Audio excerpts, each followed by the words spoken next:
5 marks का question है, ये मेंस का क्वेश्चन है। इसको आपको करीब 50 से 100 वर्ड में इसे एक्सप्लेन करना होता है। Arrange the following anions in decreasing order of stability.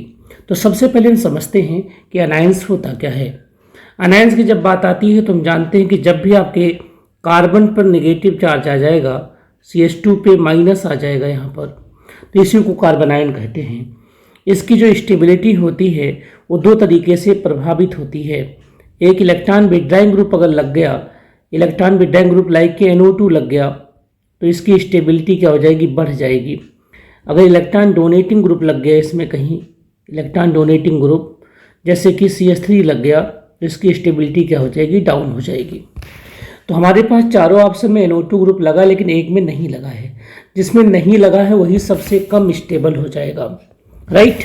लेकिन अब जो आपके पास ग्रुप्स होते हैं NO2, ये बेंजीन में एक पोजीशन होता है आर्थो, दूसरा मेटा, तीसरा क्या होता है, पैरा।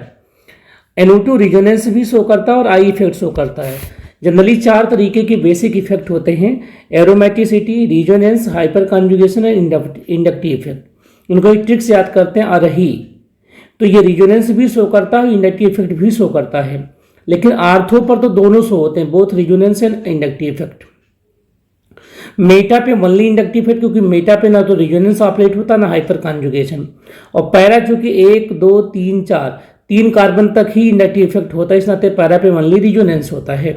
तो जिसमें ज़्यादा NO2 ग्रुप होंगे, अगर हम ध्यान से देखें, जिसमें ज़्यादा NO2 ग्रुप होंगे वो ज़्यादा क्या हो जाएगा आपका, उसमें ज़्यादा इलेक्ट्रॉन विड्रॉइंग हो जाएगा। लेकिन हमारे पास ऐसा कोई केस नहीं है।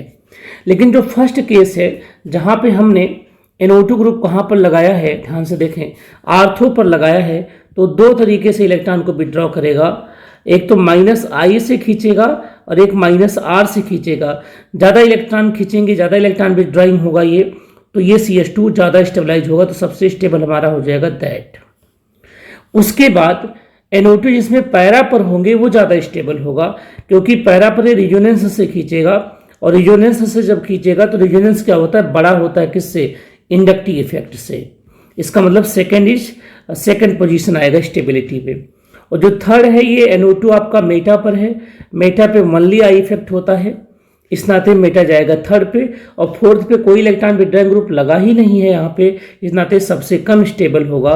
तो इसका बस रीजन आपको बताना है कि NO2 ग्रुप एक इलेक्ट्रॉन विड्रॉइंग ग्रुप है, और साथ ही क्या कर रहा है हमारा, ये किस पोजीशन पर है, आर्थो पर, मेटा पे या पैरा पे। तो आर्थो पे दोनों इफेक्ट काम करते हैं, मेटा पे ओनली आपका इंडक्टिव